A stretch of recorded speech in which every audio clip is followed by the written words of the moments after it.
پیدائش اور تقسیم کا سرمایہ دارانہ نظریہ. پہلے سرمایہ دارانہ نظام میں ان چیزوں کو کس طرح کیا جاتا ہے مولانا اس کو ذکر فرماتے ہیں. سرمایہ دارانہ نظام میں یہ بات ایک مسلمہ کے طور پر طے شدہ ہے کہ کسی بھی چیز کی پیداوار میں 4 عوامل کار فرما ہوتے ہیں. یہ ان کے یہاں مشہور ہی ہے. وہ 4 عوامل اس سے پہلے بھی آ چکے ہیں یہاں، پھر اس کو مولانا ذکر کرتے ہیں. ان کو عوامل پیداوار اور فیکٹر آف پروڈکشن کہا جاتا ہے. سب سے پہلے زمین. اب یہ جو اصطلاحات اور یہ جو مولانا تعریف کر رہے ہیں یہ اسلامی نقطۂ نظر سے نہیں ہے، یہ انہی لوگوں نے اپنی کتابوں میں جو لکھا اس کے حساب سے، اگرچہ وہ اسلام اور ان کے یہاں دونوں کے یہاں مشترک ہے لیکن کچھ چیزوں میں فرق ہوتا ہے، اس لیے یہ تعریف ان لوگوں کے حساب سے مولانا کر رہے ہیں. مثلا زمین کہی، سب سے پہلے لینڈ، اس سے مراد قدرتی عامل پیدائش. اکیلے زمین ہی نہیں بلکہ اللہ پاک کی تخلیق سے جو چیزیں ہیں، کسی انسان کے عمل کے دخل کے بعد کوئی چیز ہو اس کو زمین نہیں کہیں گے. آگے آ رہی محنت. تجارت کے اندر انسانی عمل دخل جو ہوتا ہے اس کو زمین نہیں، اس کو لینڈ نہیں کہیں گے یہ لوگ اصطلاح میں، اور ہمارے یہاں بھی نہیں کہی جاتی. قدرتی عامل پیداوار جو چیزیں اللہ پاک نے رکھی ہے، زمین ہے، معدنیات وغیرہ ہے، ان چیزوں کو جو براہ راست دن سے انسانی عمل کا دخل نہیں، اگرچہ کچھ چیزوں میں انسانی عمل کا دخل بھی ہے، زمین سے معدنیات نکالنے کے لیے مشینریاں اور دوسری چیزیں لگانی پڑتی ہیں، اس لیے پھر اس میں محنت بھی آئے گی اور اس کے ساتھ ساتھ زمین بھی آئے گی. دونوں کا مشترکہ وہ عمل ہے محنت، لیبر. اس سے مراد وہ انسانی عمل ہے جس کے ذریعے کوئی نئی پیداوار وجود میں آتی ہے. رات دن دیکھ رہے ہیں مزدور کام کرتے ہیں، شام تک میں مکان تعمیر ہوتا ہے، کام کرتے ہیں شام تک میں کوئی چیز بنتی ہے، مال پروڈکٹ ہوتا ہے، تیار ہوتا ہے مشینریوں میں، فیکٹریوں میں. تو یہ چیزیں وہ ہے، اس کو محنت کہی جاتی ہے. سڑکیں بن رہی ہے، ہاسپٹلیں بن رہی ہے، یہ محنت کرتے ہیں اور پھر اس کے نتیجے میں یہ چیز آتی ہے. رات دن کمانے والے صبح سے لے کر شام تک محنت کرتے ہیں اور شام تک میں کچھ روپیہ ان کو مل جاتا ہے. تو ایک تو ہوئی زمین کے جس میں انسانی عمل کا کوئی دخل نہیں. اب یہ ہر ایک اس کا مالک نہیں ہوتا ہے. کاشتکار کا بیٹا ہے اور والد نے کھیتی چھوڑی ہے تو وہ کھیتی کا وہ مالک ہوا. تیسرے نمبر پر سرمایہ، کیپیٹل، روپیہ، کیش. سرمایہ پیدا کردہ عامل پیدائش، پروڈکٹ، فیکٹر آف پروڈکشن. اس کی تعریف کو ذرا وضاحت کے ساتھ حضرت مولانا یوں سمجھا رہے ہیں کہ سرمایہ وہ عامل پیداوار ہے جو قدرتی نہ ہو، زمین اس سے نکل گئی، بلکہ کسی عمل پیدائش کے نتیجے میں ہو اور اس کے بعد اگلے عمل پیدائش میں استعمال ہو رہا ہو. محنت تو یہ ہے کہ عمل انسانی ہے، قدرتی نہیں ہے، لیکن اس کے بعد کسی اگلے عمل پیدائش میں استعمال ہونا یہ چیزوں میں نہیں ہوگا. چیز خود مثلا پانی کی فیکٹری ہے، میٹھا پانی تیار کرنے کی، تو پانی تیار ہوگا، پھر اس کو بیچیں گے اور بیچ کر دوسرے آدمی اس کو استعمال کریں گے، پھر ان کا وجود نہیں ہوگا، اپنی ضروریات میں استعمال کریں گے. سرمایہ اس کا نام نہیں ہے. سرمایہ یہ ہے کہ وہ اس کے بعد اگلے کسی عمل پیدائش میں استعمال ہو رہا ہے. آپ نے ایک چیز بیچی، پیسہ آیا، تو اب یہ پیسہ کیا کرے گا؟ اس سے دوسری کوئی چیز خریدی جائے گی، دوسری کوئی پیدائش کے عمل کے اندر وہ کام لگے گا. تو کیپیٹل اور سرمایہ اس کو کہتے ہیں جو مستقبل میں آگے بھی کام ہے. یہ چیزیں وہ ہوگی محنت کے نتیجے میں کہ وہ چیز ہو گئی اور آپ کو اس سے روپیہ مل گیا، آگے وہ روپیہ نہیں آپ کی محنت نہیں جا رہی، اس لیے اس کو سرمایہ نہیں کہیں گے. چوتھے نمبر پر ہے انٹرپرینر. تو انٹرپرینئر میں کیا ہوتا ہے؟ اس سے مراد وہ شخص یا وہ ادارہ ہے جو کسی عمل پیدائش کا محرک ہوتا ہے. اب مثلا سمجھ لیجئے ایک آدمی کوئی کمپنی لگا رہا ہے تو کمپنی تیار کر رہا ہے، لمبا چوڑا روپیہ ہوگا تبھی تو وہ کمپنی کھڑی کر رہا ہوگا یا حکومت سے لون لیتا ہوگا، اس کو کہا جائے گا آجر. اور مذکورہ 12 تینوں عوامل پیداوار کو جمع کر کے انہیں پیدائش کے عمل میں استعمال کرتا ہے. اب ایک شخص ہے، کبھی تینوں چیزیں اس میں جمع ہو جاتی ہے. جیسے مثال میں نے آپ کو 2-3 دن پہلے دی کہ زمین کا بھی مالک ہے اور ایسی جگہ پر زمین ہے اس کی کہ جہاں فیکٹری وغیرہ قائم کر سکتا ہے. تو زمین اپنی ہی پیسے خرچ کرنے کی ضرورت نہیں ہوئی، زمین کے لیے کرائے پر لینے کی ضرورت نہیں پیش آئی، اپنی خود کی زمین ہے. اسی طریقے سے محنت، گھر میں ہی 8-10 افراد ہے اور چھوٹی یونٹ یا فیکٹری قائم کیے ہوئے ہیں تو باہر سے کسی فرد کو نہیں بلا رہے ہیں، گھر کے ہی آدمی کام کر رہے ہیں، یہ محنت. لیکن چونکہ گھر کے آدمی کرنے کے باوجود آپس میں تو مسائل ہوں گے، اس لیے ان کی کچھ نہ کچھ محنت کے بعد ان کی تنخواہ تو متعین ہوگی، چاہے اسی میں سے دی جائے چاہے گھر کے کھانے پینے میں استعمال ہوتی ہے. چھوٹے بیچارے لوگ ہوتے ہیں چھوٹی موٹی کاروبار کرنے والے، تو تاجر آدمی ہے، چھوٹی دکان کھول کر بیٹھا ہے، چھوٹی کوئی چیز لے کر بیٹھا ہے، تو وہ یہی کرتا ہے. دوسرے اس کی بیوی بچے بھی کام میں آتے ہیں اور شام تک میں کچھ کما لیتا ہے تو سب کو کھانا پینا اس میں سے ملتا ہے. تو تو ایک تو یہ شکل ہے، اور ایک محنت یہ ہے کہ سب کو دیکھیے فیکٹریاں وغیرہ میں ہوتا ہے، گھر کے افراد بھی کام کرتے ہیں انگلینڈ میں چھوٹی چھوٹی یونٹ قائم کر کے، لیکن ہر ایک کی تنخواہ متعین ہوتی ہے، وہ تنخواہ اس کو ملتی ہے. یا یہ کہ ایک ہی گھر کا بچہ ہے تو وہ کچھ رقم ماں باپ کو دیتا ہے اور پھر اس کے بعد کچھ رقم اپنے پاس رکھتا ہے، اور اس طریقے سے گھر چلانے میں فائدہ ہوا اور اس کو بھی کچھ ملا تو آگے اور مزید، یا اس کی اپنی ضروریات کی چیزیں ہیں اسی میں اس کو وہ صرف کرے. اب 100 روپے کی چیز آتی ہے وہ 200 کی استعمال کرے، اس طریقے سے کچھ ہوتا ہے. تو خیر محنت. تیسرا ہے سرمایہ، خود اس کے پاس روپیہ بھی ہے نا زمین بھی ہے، اپنی زمین میں فیکٹری بنائی اپنے ہی گھر کے افراد، اور اس کے ساتھ ساتھ روپیہ بھی جو لگایا کاروبار میں وہ کوئی کسی کے ساتھ شیئر کا نہیں لگایا، اپنا ہی خود کا لگایا. تو تین چیزیں ایک ہی آدمی میں جمع ہو گئی، آجر ہے، پیسہ بھی ہے، زمین بھی ہے، اور گھر کے افراد بھی کام کرنے والے ہیں. تو یہ سب مجموعی طور پر اس طرح ہو گئے. لیکن ایسی مثالیں شاذ و نادر ہوتی ہے. عام متن وہ ایک ہوتا ہے، زمین وہ کبھی کرائے پر لیتا ہے اور کبھی زیادہ پیسہ ہو تو خرید لیتے ہیں، موقع کی ہوتی ہے تو خرید لیتے ہیں. اسی طریقے سے محنت مزدوری دوسرے آدمی لائیں گے، سرمایہ ان کا خود کا اپنا روپیہ ہے. آجر سے وہ مراد ہے. اچھا آگے کہا گیا سرمایہ دارانہ نظریہ یہ ہے کہ موجودہ دور میں پیدائش کا عمل ان 4 عوامل کی مشترک کارروائی کا نتیجہ ہے. یعنی زمین آپ کی خود کی تھی تو زمین کی قیمت کرائے یا مالکانہ حق وصول کرنے کے لیے آپ کو نہیں دینی پڑی، تو زمین نے اس میں کام کیا. گھر کے افراد نے محنت کی یا اور دوسرے مزدور لائے انہوں نے محنت کی اور کام چیز تیار کی. سرمایہ آپ کے پاس خود ہے یا خود نہیں ہے تو بینکوں سے لون لیں گے یا شیئرز کا نظام قائم کریں گے اور چند آدمیوں کو شریک کریں گے یا کمپنی بڑی ہو بنا کر شیئر، اور آجر تو آپ خود ہی ہے. تو تین چیزیں کبھی الگ الگ ہوتی ہے، کبھی زمین خریدنی پڑتی ہے. تو اب یہ کہنا چاہتے ہیں کہ سرمایہ دارانہ نظام یہ کہتا ہے کہ یہ 4 عوامل انتاج ہے، یہ 4 کے ذریعے پیداوار کے عامل اور دائی ہے، اس لیے زمین کو اس کا حصہ ملنا چاہیے. کرائے کے لیے ہے تو اس کا سامنے والے کو کرایہ دینا ہے. محنت مزدور جو آپ کے آدمی ہیں یا دوسرے ہیں ان کو اپنا محنت ملے گی، اجرت ملے گی. سرمایہ اور آجر، اب یہ مسئلہ گڑبڑ آ گیا. ان کے یہاں یہ ہے کہ سرمایہ کو بھی رقم دی جائے اور آجر کو جو نفع کما رہا ہے پورا کاروبار کر رہا ہے، کاروبار کرنے والا اس کو بھی ملے گا. ہم یہ کہہ رہے ہیں کہ سرمایہ کو الگ سے نہیں ملتا، سرمایہ اسی سرمایہ دار نے لگایا ہے، آجر نے خود، تو اس کا نفع اس کی طرف لوٹے گا. اور اگر اس نے نہیں لگایا اور دوسرے لوگوں نے لگایا تو یہ اس کے پارٹنر ہوئے، مشارکت کا عمل ہوا، تو پھر ان مشارکین کو ملے گا. شیئر کمپنی میں بھی آپ یہی کرتے ہیں، لیکن مشارکت اور شیئر میں تھوڑا فرق ہے، وہ آگے آئے گا. اسی طرح مضاربت ہے، سرمایہ کسی اور نے لگایا اور آپ نے کام کیا. تو یہ زمین، محنت اور آجر یہ 3 تو سمجھ میں آتے ہیں، لیکن سرمایہ کو مستقل ملے یہ اسلام میں نہیں ہے. یہ یورپی نظام اور تہذیب نے جو سود کا جواز نکالا تو اس میں انہوں نے یہ ایک شکل یہ نکالی. اگرچہ بعض اوقات یہ عوامل ایک ہی شخص کی ذات میں جمع ہوتے ہیں جسے میں نے ابھی مثال دی، لیکن ایسا شاذ و نادر ہوتا ہے. تو اب کیا ہے، چنانچہ تقسیم دولت کا سرمایہ دارانہ نظریہ یہ ہے کہ زمین کو لگان یا کرایہ ملنا چاہیے. رینٹ، زمین کرائے پر لی ہے تو اس کو ملے گا ہی، جس کی زمین ہوگی آپ نے جس سے کرائے پر لیا ہوگا مہینے کا سال کا کرایہ جو متعین ہوگا وہ آپ کو ادا کرنا ہی ہے. محنت کو اجرت بیسس ملے گا، جو لوگ اس میں کام کرتے ہوں گے مزدور وغیرہ، جس قسم کے بھی مزدور ہو، انجینئر ہے اور دوسرے کام کرنے والے ہیں، آرکیٹیکٹ ہے، اور اسی طریقے سے ہر کام کے اندر ایسا ہوتا ہے کام کرنے والا اس کا مینیجر، لوگوں کو کپڑے تیار کر رہے ہیں تو اس کی ڈیزائنر، اس کا کٹنگ کرنے والا، اس طریقے سے ہر چیز کے اندر یہ ہے. تو ہر ایک کو اجرت اپنے اپنے اعتبار سے ملے گی. سرمایہ کو انٹرسٹ ملے گا، یہ اسلام میں نہیں ہے، اس کو سود ملے گا، اور آجر کو پروفٹ نفع ملے گا.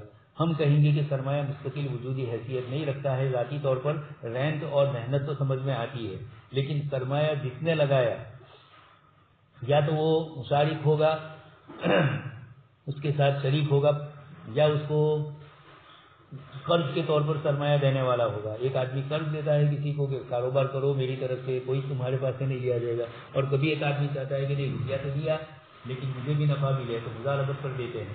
تو یہ مضاربت مشارکت کے اعمال چلتے ہیں، لیکن سرمایہ کو مستقل سے روپیہ دینا یہ اسلامی تصور میں نہیں ہے. ان کے یہاں ہے، چونکہ سرمایہ کبھی وہ یہ کہتے ہیں کہ سرمایہ کبھی اس کا ذاتی ہو تب تو سمجھ میں آیا، لیکن دوسروں کا ہے تو ہم کہتے ہیں کہ اس موقع کے اوپر اس کو آجر نہیں کہیں گے، اس کو مشارک کہیں گے. شیئر کمپنی والے بھی مضارب بھی ہے، مشارک بھی ہے، من وجہ مضارب ہے اور من وجہ مشارک ہے. اس اعتبار سے اس کو شرکت عنان سے اس کو قریب سمجھ کر شرکت عنان میں شامل کیا جائے گا. تاجر کو نفع ان میں سے تقسیم کی پہلی 3 مدات کرایہ، اجرت اور سود پہلے سے متعین ہوتی ہے. اب یہ کس طریقے سے متعین ہوتی ہے؟ طلب و رسد کی بنیاد پر. آپ جانتے ہیں جن علاقوں کے اندر زمین کی قیمتیں زیادہ ہوگی تو وہاں کرایہ زیادہ دینا پڑے گا. اجرت میں بھی جہاں مزدور کم ملتے ہوں گے تو اجرت زیادہ. سود پہلے سے متعین یہ لوگ کر لیتے ہیں. سرمایہ جب رقم دیتے ہیں اسی وقت اتنے فیصد اتنی شرح سود ہم وصول کریں گے، اتنے فیصد اتنے تک. البتہ تقسیم کی چوتھی مد یعنی منافع کاروبار شروع کرتے وقت متعین طور پر معلوم نہیں ہوتے. نفع کتنا ملے گا ابھی نہیں معلوم ہوتا ہے، بلکہ اس کا تعین کاروبار کے نتیجہ سے ہونے کے بعد ہوتا ہے. نتیجہ ہے یعنی پہلی 3 مدات میں دولت تقسیم کرنے کے بعد جو بچے اور جو ان چیزوں کو بنایا، تیار کیا اور اس سے جو نفع آیا اس نفع کو تقسیم کیا ان 3 میں. اور اب جو باقی بچی بالائی وہ ساری کی ساری حاضر کی ہوگی. سرمایہ کی مستقل نہیں سمجھی جائے. یہ فرق ہے ہمارے اور ان کے درمیان. چونکہ ان کے یہاں سرمایہ کو مستقل الگ سے اس طریقے سے لایا گیا اور پھر سود کے متعلق ان کے یہاں تصور یہ ہے کہ سرمایہ کو بھی ملنا چاہیے. اشتراکی نظام میں پیدائش و تقسیم یہ تو سرمایہ دارانہ نظام میں تھی. اشتراکی نظام میں کیا ترتیب ہے؟ تو یقینی بات ہے کہ اشتراکی نظام کے اندر حقیقت میں عمیل پیداوار 4 نہیں بلکہ 2 ہو گئے. ایک زمین اور دوسری محنت. سرمایہ تو اس کے پاس آئے گا ہی کہاں سے؟ اشتراکی نظام میں تو ہر آدمی تھوڑی کچھ اس کو جو روپیہ پیسہ کسی چیز کا مالک نہیں ہے، مالک نہیں ہے تو اس کے پاس روپیہ آئے گا ہی نہیں. وہ تو محنت مزدوری کرے گا تو اس کو محنت ملے گی. اور اگر زمین ہے کرایہ پر دی ہے تو اب اس کا بھی تصور بہت مشکل ہے. ایک زمین اور دوسرے محنت، انہی دونوں کی اشتراک سے پیداوار وجود میں آتی ہے تو محنت تو سمجھ میں آتی ہے. اور زمین تو زمین حکومت کی تحویل میں پھر اس کے بعد کسی کی ذاتی ملکیت ہی نہیں ہے، اس لیے زمین پر بھی مسئلہ نہیں آئے گا. سرمایہ کو اس لیے عامل پیداوار نہیں کہہ سکتے کہ وہ خود کسی عمل پیدائش کا نتیجہ ہے. اور عاجر کو اس لیے مستقل عامل پیداوار قرار دینے کی ضرورت نہیں کہ اس کا عمل محنت میں داخل ہو سکتا ہے. یہ کیوں فرمایا مولانا نے؟ اس لیے کہ اشتراکی نظام کے اندر کوئی کسی چیز کا جب مالک ہی نہیں ہے تو پھر وہ سرمایہ لائے گا کہاں سے؟ اس لیے سرمایہ کو خود کسی عمل پیداوار کا نتیجہ ہے. سرمایہ اور عاجر کو کوئی کمپنی کا مالک ہی نہیں ہوگا، اس لیے کہ سب حکومت کی تحویل میں. حکومت پھر اس کو مینیجر بنائے وہ الگ ہے، لیکن مینیجر ایک خارجی طریقے سے، ذاتی طور پر اس کی ملکیت نہیں. تو بڑی کمپنیوں میں ہوتا ہے مینیجر باہر سے لایا جاتا ہے، وہ اس کا ماہر ہوتا ہے. جیسے ٹاٹا وغیرہ میں بیچ میں ہوا اور پھر اس کے بعد گڑبڑ ہوئی رتن ٹاٹا کے ساتھ مستری نام کا ان کا ہی آدمی تھا پارسی، اس کو باہر سے لایا گیا. خیر جو بھی ہو پھر ان کے جو اختلاف ہوئے، مطلب یہ ہے کہ اس طرح کمپنیوں میں کیا جاتا ہے. تو عاجر خطرہ مول لینے کی صفت کسی پرائیویٹ شخص یا ادارے میں تسلیم کرنے کی ضرورت نہیں کہ یہ کام اشتراکی نظام میں حکومت کرتی ہے. اس لیے اب 2 ہی چیزیں رہی، بلکہ 2 چیزوں میں بھی میں نے آپ کو کہا کہ زمین میں بھی پھر آگے مسئلہ آ رہا ہے. زمین بھی بیچاری کی اپنی نہیں، حکومت کی تحویل میں، تو اس کی تو صرف محنت ہے. صبح میں گیا محنت نظر نہیں آ رہی ہے، اس کے عمل کے نتیجے میں ظاہر ہوگی اور شام تک میں جو دیا اس کا روپیہ اس کو ملے گا، روزانہ ملے، ہفتے ملے یا مہینے میں تنخواہ ملے. چونکہ اشتراکی نظام میں حقیقی عامل پیداوار صرف زمین اور محنت ہے، زمین کسی کی شخصی ملکیت نہیں، اس لیے اس کو الگ سے معاوضہ دینے کی ضرورت نہیں. حکومت خود ہی قبضہ کر چکی ہے زمینوں پر. لہٰذا اب ایک ہی چیز رہی، تقسیم دولت کی صرف ایک مد رہ جاتی ہے، وہ ہے اجرت. اس لیے اب سارے ملک میں جن کو بھی ملے گا، وزیر اعظم ہوگا وہ بھی اجرت. کارل مارکس کا نظریہ پیش کیا جاتا ہے، بڑا پکا کمیونسٹ تھا. کسی چیز کی قدر میں اضافہ صرف محنت سے ہوتا ہے اور اس لیے اجرت کا استفسار محنت سے ہے. یہ شروع میں آواز لگائی تھی انہوں نے بدماشی کرنے کے لیے، مزدور کو ان کا حق دو اور مزدوروں کو یہ کہا کہ حملہ کرو اور جو بھی بڑی بڑی فیکٹریوں کے مالک ہیں ان کی چیزوں پر قبضہ کر لو اور پھر یہ حکومت کی تحویل میں لے لو. خود تو نہیں لیا، ابھی بعد میں لیا بھی، لیکن شروع میں یہ اس طرح کی چیزیں کی انہوں نے. تو سرمایہ کا سود، زمین کا لگان اور عاجر کا نفع ایک فالتو چیز ہے کمیونسٹ ملکوں کے اندر. سرمایہ دارانہ ملک میں ان تینوں چیزیں ہیں، لیکن آپ دیکھیں گے سرمایہ دارانہ ملکوں میں بڑے بڑے جو مالدار ہوں گے زمینیں ان کی ہوگی، فیکٹریوں کے مالک بھی وہی ہوں گے. بیچارے کام والوں کو مزدوری ہے، لیکن پھر بھی اشتراکی نظام کے مقابلے میں سرمایہ دارانہ نظام کے اندر تھوڑی تنخواہوں میں اضافہ ہوتا ہے، اس لیے کہ وہ جانتے ہیں کہ نفع تب مل رہا ہے جبکہ یہ لوگ کام کر رہے ہیں اور ان کام کرنے والوں کو مزدور خوش دل کنت کار بیش شیخ سعدی رحمۃ اللہ علیہ نے فرمایا ہے کہ جو آپ کا مظلوم خوش دل ہوگا وہ اچھا کام کرے گا، وہ پھر اس کو نوکری نہیں سمجھے گا، وہ اس کو زندگی کا ایک روٹین عمل سمجھ کر اس کے ساتھ وابستہ ہوگا۔ یہ اشتراکی نظام اور سرمایہ دارانہ نظام میں جو پیدائش دولت اور تقسیم دولت پر گفتگو کی، ابھی آگے اسلام کے سلسلے میں گفتگو ہو رہی ہے۔ سبحان اللہ و بحمدہ، سبحانک اللہم و بحمدک، نشہد ان لا الہ الا انت، نستغفرک و نتوب الیک۔